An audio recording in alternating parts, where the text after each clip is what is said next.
have 1 cup of glutinous rice and half cup of Thai jasmine rice.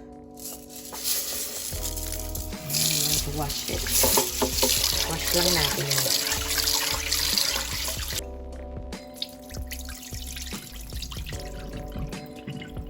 Add around 8 cups of water.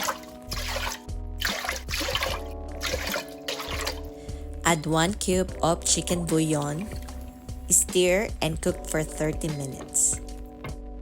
So I have around 1 pound of chicken, which is chicken thighs, skinless and boneless. And I'm gonna cut it into a bite size.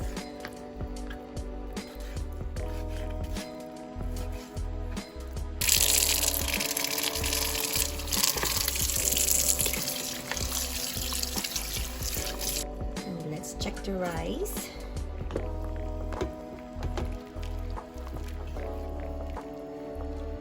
Heat around 2 tablespoons of olive oil. Then saute ginger. It's medium size, sliced ginger. 5 cloves of minced garlic.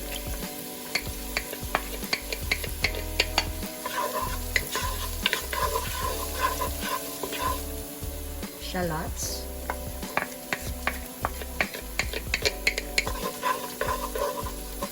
And chicken.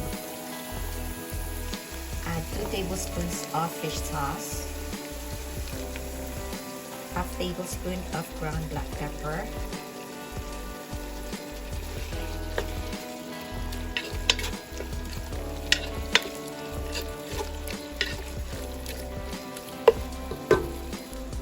another chicken bouillon. Cover and cook for 10 to 15 minutes. I'm going to cook the rice for another 20 minutes or until the consistency gets thicker, and add water if needed.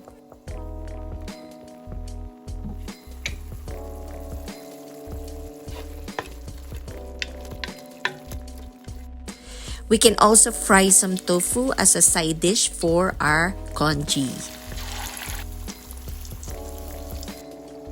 To add color to our congee, I'm going to add some safflower. Once the chicken is ready, we can add our cooked rice.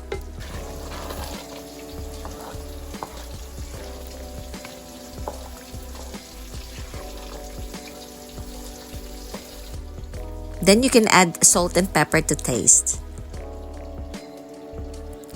Cover and cook for another 10 minutes.